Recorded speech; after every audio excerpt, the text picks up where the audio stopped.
President is Steve Sabol, one of the most respected and honored filmmakers in sports, as well as the host of TV's This Is the NFL.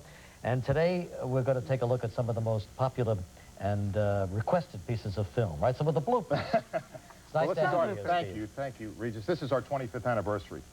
So over the last couple of months, I've had a chance to dig into our archives and pull out what I thought was the most thrilling run, the biggest blooper. How do you pick?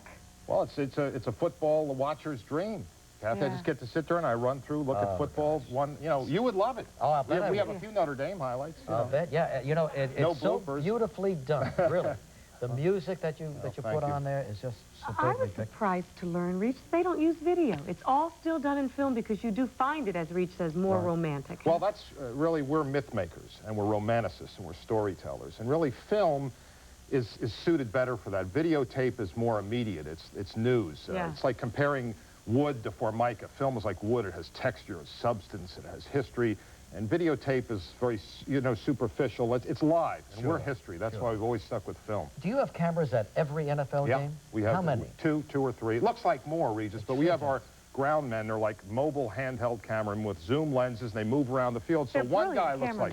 They're brilliant. Well, thank you. You know, Steve, when I see some of the shots that you have from the ground level, I mean, the close-ups of those running backs, I just wish that we could see that kind of a shot in the game itself. You can on Monday Night Football. They have like 15 cameras at Monday Night. I know, but some of their shots are just extraordinary. That's because we just specialize in football, and our cameras are like Indianapolis 500 sports cars. The motor is American, the lenses are German, the viewing system's Swiss. They're put together in NFL films in our own factory, and they're balanced for each cameraman, so it's a very specialized piece of equipment. Whereas television, they have to use sort of the same monitors we're doing here to do football. Your dad started this whole thing, didn't he? Yeah, it's a great story. He was in the overcoat business. And as a wedding present, he got one of those little wind-up movie cameras, you know, you wind up Bell and Howell.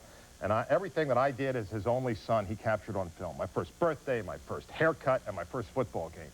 Every football game that I played in, I always remember there was my dad up on top of the chemistry building, filming pictures of me. Sweet memories. So, and I talk about NFL Films' library. You should see the Steve Sabol collection of... well, perhaps another time. You went on to become an All-American? Well, I went to Colorado College, but that was, see, we lived in Philadelphia. It was a long trip from my dad, so he set his sights a little higher.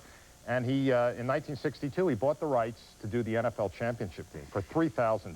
Wow. What year was this? 1962. Oh, my. And I remember him calling me up at school and saying, Steve, you know, I could see by your grades that all you're doing at Colorado is going to the movies and playing football, and I've just started a profession for which I think you will be uniquely qualified. So I left school and came back to do the '62 championship game. Joined him. And the rest is history. Well, let's take a look at some of the bloopers you brought along today. Well, one of the things I think that people, when they think of NFL films, are the funnies and the bloopers. And actually, what I wanted to show now is what we consider the biggest blooper for the last 25 years. The biggest one. The biggest. And actually, Regis, there's a difference between a blooper and a folly. A folly is a physical mistake. Guy drops a pass or fumbles the ball. A blooper, mental mistake. Okay. What we're going to see now. Misunderstood call. Biggest mental mistake in the last 25 years in the NFL. Right. Why don't we take a look at that right now?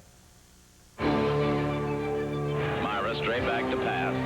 Looking. Now stops, throws, completes it to Kilmer up at the 30-yard line. Kilmer driving for the first down, loses the football. It's picked up by Jim Marshall, who's running the wrong way. Marshall is running the wrong way. And he's running it into the end zone the wrong way. Thinks he scored a touchdown. He has scored a safety. I think he's done something so great. Ran the wrong way. Mental. Who was that? What's that? Who was the runner? Jim Marshall. Oh, and when you see that, it gives you a sense that if there is someone's hand guiding football, that at least he has a sense of humor and a poet's sense of irony, because what's interesting, he ran that fumble the wrong way. Yeah. But Jim Marshall went on to recover more fumbles than anyone in the history of the game, and he's remembered by that clip, the one that he ran the wrong way.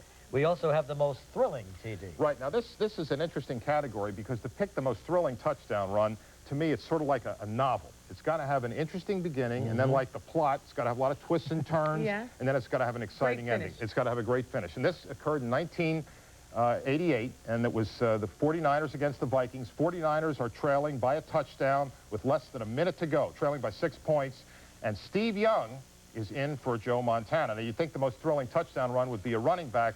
The irony is it's not. It's a quarterback, and it's a substitute quarterback. This is the play. It happens to be a great run. Let's take a look at this most thrilling run of NFL. to throw. In trouble. He's going to be sacked. No, gets away. He runs, gets away again, goes to the 40, gets away again, to the 35, cuts back at the 30, to the 20, the 15, the 10. He dives. Touchdown, 49ers. He's always been in Joe Montana's shadow. That's right. Yeah, he's not even a starter. He's not even what a thrill for Shows you how him. good the 49ers are. But he's at another team now. No, he's still backing there. I up thought he was Montana. going to be traded so he could be a #1 quarterback, no? All right, here's what you call the holy roller. Well, this is what I would consider one of the craziest plays in the last 25 years. And, you know, football, they spend 25 or 30 hours a week practicing, and they have the chalkboards, and everything is laid out. It's like choreography. And for 1 hour of game time, there's no other sport that spends as much time practice for as just little time game time. So you'd think that the most memorable plays in pro football would go off like clockwork. That would be very precise. It's not the case. I mean, most memorable plays are improvisations that no coach could have ever dreamed of, let alone design. Now, this play is called the Holy Roller. It occurred in 1978. The Raiders are on the 10-yard line of the Chargers. They're trailing by 6 points, and this is the last play. This is their last shot. One of those wild finishes. Right. All right, let's take a look. The crowd takes up a chant of defense. Robisky and Banaszak are the back. Slot right. Branch inside. Bradshaw, Stabler back. Here comes the rush. He sidesteps. Can he throw? He can't. The ball flipped forward is loose. A wild scramble. 2 seconds on the clock. Castro grabbing the ball. It is ruled a fumble. Castro is recovered in the end zone. The Oakland Raiders have scored on the most zany, unbelievable, absolutely impossible dream of a play. Madden is on the field. He wants to know if it's real. They said yes. Get your big butt out of here. That's a great announcer up there. That's right, Bill yeah. King. Yeah. We're going to come right back and show you more bloopers with Steve Sabol in just a moment.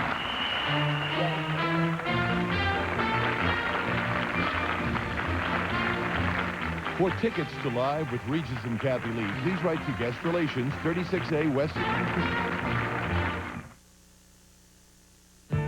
It's morning in your town. That's the Wilsons. They're putting 2 kids through college with a home equity loan from the money store. There are the Johnsons. They're adding that extra bedroom. Smart homeowners everywhere. Talking with the president of NFL Films, Steve Sabol, who puts out that wonderful show that's syndicated probably in, you know, on your TV set somewhere around America. How many stations are you on? I think we're about 100. Yeah, it's terrific. Now, is pro football becoming more violent or less violent?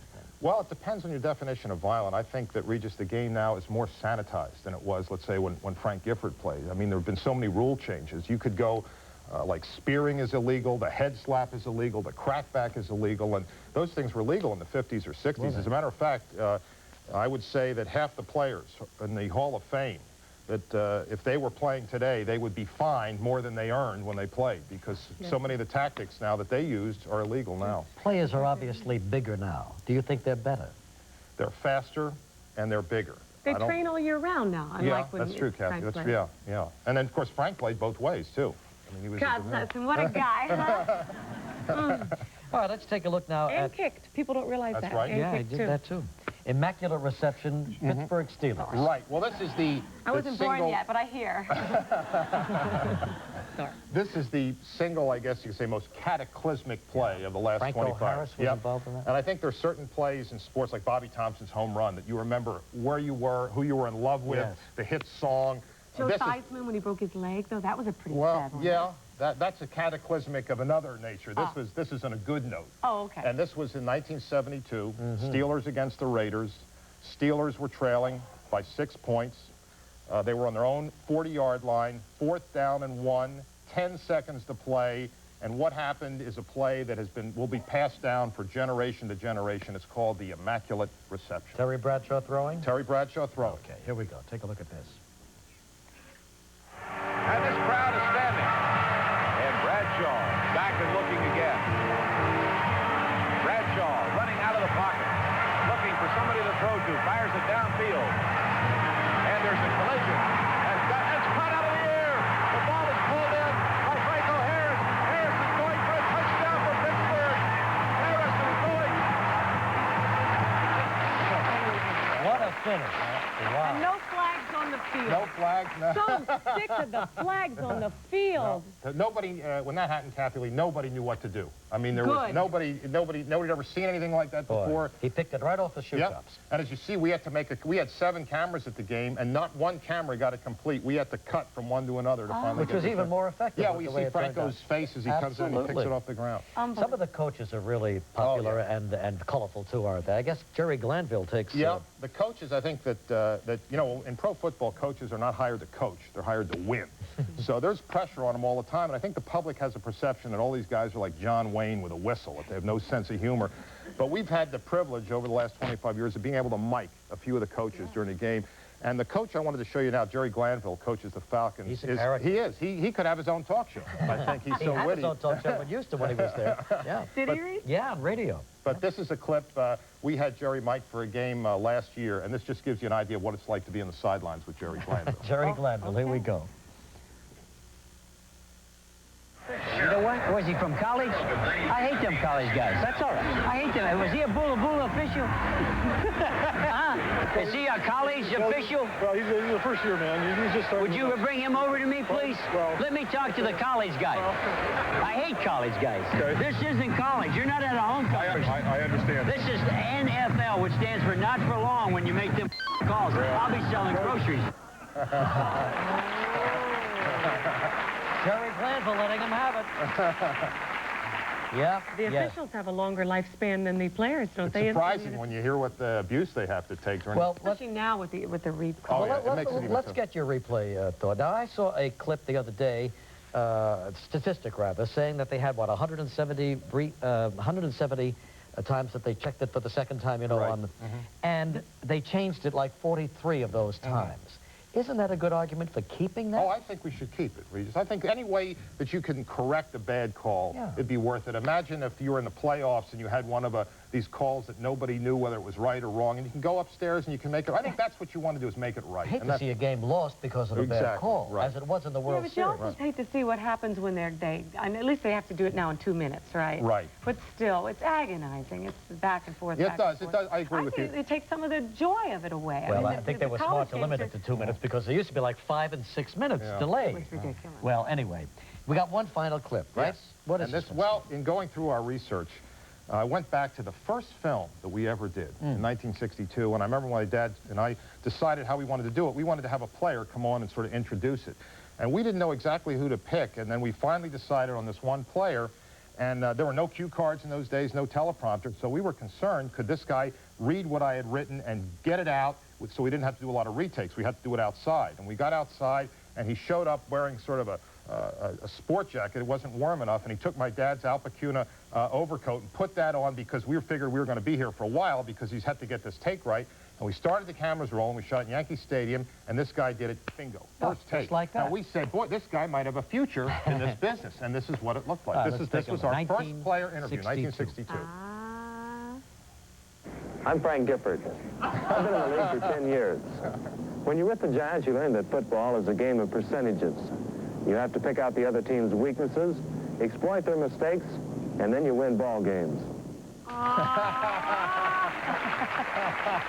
had a future, He did. I said right away, that guy's got some talent, Kathie. That's nice. But you know something? I never noticed his ears before now. Me either. Yeah. I must tell you this, that I have a copy of this at home. This is the history of Notre Dame football. Wake Up the Echoes, 100 years here. And what a job you guys did. You. That was one of my favorites. It makes me cry, Steve, when I look at it. You bring so much pleasure to people. Well, really, it's just so beautifully done. Well, if you're a Notre Dame fan, that's a 10 on the goosebump meter, I'll tell you. Absolutely, from Rocky to Montana. The Notre Dame fan. I know, that's why I brought it. Thank you for this. I appreciate it. And have a wonderful Thanksgiving holiday. Thank you so much for being here. Thank you. The NFL, this weekend, the 25th, the retrospective, coming